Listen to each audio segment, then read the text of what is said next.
Hi everyone and welcome back to LL Sports TV. Hope you're all doing well. More specifically, this is the show we call Keep It in the Family. This is episode 44, I believe. Wow. I am your host, Laurie.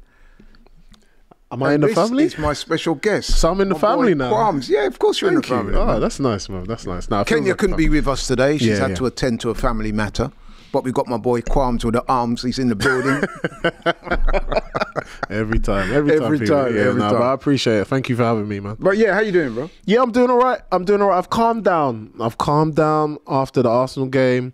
You see, with me, Laurie, when it comes to football, I'm a very emotional guy. I play with my heart. And I watch the game as if I played with your feet. But anyway, carry on. As in, I put everything out there. You know, how I am on the pitch is the same way how I support my team.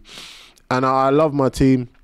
I want the best for them. And I'm not saying this just because I've got a lot of negativity from the watch along or whatever. It's just, I think sometimes people realise there's different types of fans. There's fans that obviously are very subdued and very quiet and whatever, mute. There's other fans that are just, they put it all out there. Yeah. And then after the game, you're able to reflect. So that's more or less what I've been able to do. My voice is a bit very croaky. Passionate. Yeah, I'm a very passionate fan, you know. But that's the famous Martina Navratilova that said, I wouldn't like to be there on their wedding night. Yeah.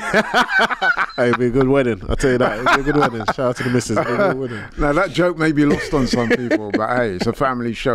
Right, so I'm glad you're well. And listen, that explanation, listen, there's no need to explain, bro. Yeah. Everybody has their own way of expressing how they want to support their teams. And, yeah, I mean, as long as it's honest and from the heart, which it clearly is with yourself, no one should have a problem with that. No, football is a game of opinions. Yeah. The way you see things, the way I see things could be completely different. Yeah. The fact is, that's what we feel, and that's it.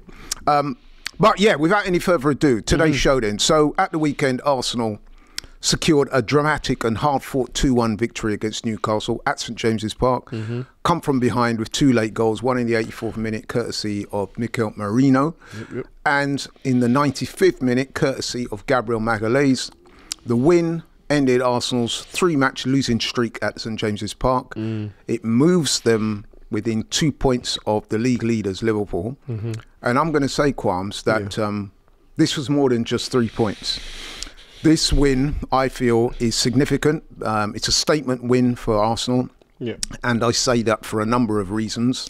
And I've got them here. Okay. I've got 5 reasons why that win yesterday was more than just a win. All right. Number 1, I would say that Arsenal, in beating Newcastle yesterday, in the way they did it, have discovered a new level of mental resilience. What do you think about it? Yeah, I agree. I think you spoke about elite mentality, and I looked at these games when we sat here before the games were announced, the fixtures, and I looked at this game and I said, Newcastle away within the first 10 games, tricky place to go. You have to be mentally strong for that game. You know, it doesn't matter what's happened before, it's on the day. You've got to be up for it. And to be honest, I have to say that they've definitely built a lot of more resilience that I've seen and asked the previous Arsenal teams go to St James before. So I'm happy with that. I'm very proud. I think Arteta said that he's very proud of the boys. I was very proud because they proved me wrong in some aspects, because I was saying it looked like to me they might not get the result. And it's not that because they wasn't performing well in terms of possession and that, but it just seemed like one of those games where everything's just going to go against you, you know? So, yeah, no, it was really, really good. Good resilience. Fantastic to see. Yeah, I say that because, look, St James's Park over the past few years has been a very difficult ground for us. So I think that's fair to say. 100%. And especially going behind there, we had the penalty decision that didn't go our way. And it did take the team it took them quite a long time to overcome that, I thought. Yeah. Because it started really well. Then the penalty into the hand. We didn't get the penalty. So that was bad. And then we conceded the goal. And I think it was in the 36th minute, something like that. So a lot of things were going against Arsenal. So for them to fight their way back into the game, equalise and then go on to win it with literally the last kick, I think that is definitely a team that's discovered a new level of mental resilience. So I'm glad about that. Number 2, I think the other thing that game showed me yesterday is the Arsenal squad, man. I think I've said it before on previous forums and I'll say it again. I'll be interested to hear what you think. I think Arsenal's squad currently is as strong, if not stronger, than pretty much every other team in the Premier League, with the possible exception of Liverpool. You could argue for Liverpool, but I don't think even City, Chelsea, any of those teams, I think Arsenal's squad is stronger, and I think that the fact that the manager was able to call upon and make substitutions, the likes of Mikel Merino, Gabriel Martinelli, Odegaard, those guys came on and impacted the game, Trossard. Yeah. I think that we have now got a squad which I think is crucial. What do you think about that? Yeah, I'd have to agree. I mean, you look through, I know we spoke about the lineup before, but it was such a strong lineup. As much as I had my queries about where Eze should play and Trossard, it's still a strong team. And you think, like you said, the names that are sitting on the bench, it's not just your average hitters. These are like big. These are usually our starters. Let's be real. Yeah. Saliba's starting. For any other team, they would be starting. Right. Saliba is starting. Odegaard is starting if he's fit, 100% fit. So the fact that we are blessed now to introduce them into a game at the latter stages of the game where we're still in it, and we can say, go and work your magic, go and do something special for us, and then they're able to deliver. I just feel like now, because he's improved the depth of the squad, it's a thing now where the competition arose within the squad as well. So everyone's looking at each other, and as much as they respect each other for teammates, they're looking at each other and saying, yeah, this guy could actually take my position. Miles Lewis-Skelly's looking at Calafiori and he's just hoping he makes a mistake, not in a bad way, but he goes down a bit injured for a little while because it's my time to go, it's my opportunity, and once I get my opportunity I can't let it go. So it's really good to see players that are actually seizing their moment and making the most of it. Look at I spoke not poorly, but I wasn't happy with Martinelli. And then all of a sudden, Martinelli's now being brought off the bench and he's scoring winners for us. Trossard the same. That indicates a strong bench. When you are rotated or even dropped, you know that to get yourself back in that team, you're going to have to produce. Yeah, 100%. And I've always said that is a very strong catalyst in making players better when they know that their own position in the team is under threat. So the ability to make effective changes from the bench and change the course of the game is crucial if you're going to go on and win titles, and I think Arsenal have that. So I'm glad we agree on that. 3, I think what we're seeing, even as early as this, 6 games into the season, Eberechi Eze is going to be a key part of Arsenal's attack going forward, whether it be in the number 10 or in a left-sided midfield. I think Eberechi Eze is going to be a standout performer for Arsenal. He provides that creative spark that we've been missing for a lot of last season. Like I said, you can play him in a central role, you can play him out on the left side of the wing. Constant threat, goal threat, provides those little intricate pieces of skill. Yeah. He likes to shoot. He's a joy to watch as well, man. So, yeah, what do you reckon? He's wonderful to watch. There was a few moments in the game where I think it looked like he had lost the ball. You remember? It looked like he lost the ball, but he's so strong, and usually we kind of simulate that to Saka, where Saka can hold up the ball or hold off his man. Eze does it so beautifully well. I think his knee was on the floor. His left knee was on the floor, and he's still turning with the ball. And I'm just about to cuss him in it. And then all of a sudden, he improvises and comes away with the ball. And I guess that is the South London in him in terms of street football, where you're off balance, but you're still able to regain the control of the ball. But also leading up to the penalty, it was him who obviously played a long ball to Saka. Saka knocked it down and it ricocheted off of the Newcastle player. So it's like they're always seeming to find each other as well, which is fantastic. So yeah, Eze, how many times have we had in number 10 that's shot as many times as Eze has outside the box? On target. So Odegaard will hit and it might just whizzle way wide, or it just goes into the keeper's hands. But Eze's testing the keeper. Those were class. The way he contacted the ball for some of those shots, those half volleys, was fantastic. And credit to Nick Pope. Obviously, he was on fire yesterday. But, he could have obviously scored maybe 2 goals yesterday, Eze. Yeah, definitely. And an assist. But no, he's fantastic. Just shows his quality. He's going to be a massive difference. The manager uses him right. Yeah. I've got absolutely no doubt that he will win games for Arsenal. Yeah. Even if he doesn't score. the creativity, the ability to make chances for other players, create space for other players. Excellent. So yeah, we agree on that as well. Good, we're doing well. Well, do you want me to disagree with them? No, I've highlighted these things from yesterday. Okay, go and on. I'm inviting you to comment. But if you disagree, you can. No, I agree. Number 3, I think set pieces are now becoming a staple in Arsenal's attack, and the reason why I say that is in yesterday's game. Very tight game. We scored 2 headers, both of them from set pieces. But hey, listen, man, I'm not one of those snobbish fans that all your goals have got to come from outstanding pieces of play. And, if we get balls from set pieces, corners, free kicks, long throws, I don't business. As long as the ball goes in the back of the net. Yeah. And in a game where it's tight, you have to, set pieces become even more important. And, dead ball situations ultimately won us the match yesterday, and moving forward, I don't have a problem with that. I think set pieces is an area that all teams should work on, and Arsenal are doing well out of that. Yeah, I feel it's credit again to Arteta and the team, and where people were ridiculing him and laughing at him, saying, "Oh, you're getting a set piece coach," They were calling us Stoke FC. Stoke FC. I don't business about that. Bolton and all of these long. Oh, you're going long. You're playing it long. Look at your one of the best managers we've ever seen, and Pep Guardiola does it. And he was one of the first to do it, in the sense of getting Haaland in and saying, right, we're just going to play the ball long. We're going to play long balls. We're not going to play tiki-taka because you lot have cottoned on to it. So it's just showing you how the game is evolving, and the managers and the teams that are deciding to go with it, and the managers and the teams that don't want to, they go against the grain. And then they end up playing catch-up. Yeah. Now you're seeing the majority of the teams have got set-piece coaches. And it's you got from your was it Tyndall's Eddie Howe's he's Eddie Howe's attack. You know what I mean? So it's like you've got to give Arteta credit, and that's why I was driving on the way to the studio today, and I was just thinking, bloody hell.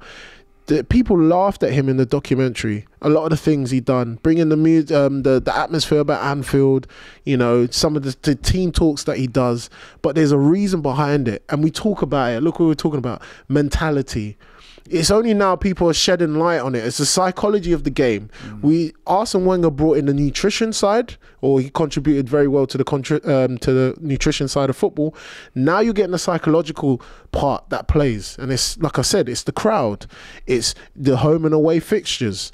All of these things, if you're getting hooked off in the half time, or if you're playing very well and then you're starting the next game, all of these things affect players and their performances. It's fantastic to see. It is, man. I mean, set pieces for me, it's a crucial skill. It's a crucial area of the game, especially with a team like Arsenal where you've got title aspirations. You're going to play teams, they're difficult to break down. They're good at doing that now. Like you said, they're used to playing against tiki-taka, and they've worked out how to shut it down. So you've got to come up with alternative ways to get past these stubborn defences and find a way to win when trying to play through in open play doesn't work. So. And just to add on that, or a final point on that, is the quality of balls that are being put in the box from Declan Rice, for the Moreno header. And then you got even Odegaard now, who's whipping them in. He's not like chipping it, he's whipping it in, and it's getting on their heads. Gabriel, he's scored the most headers, I think 18 headers out of all the defenders. Fantastic.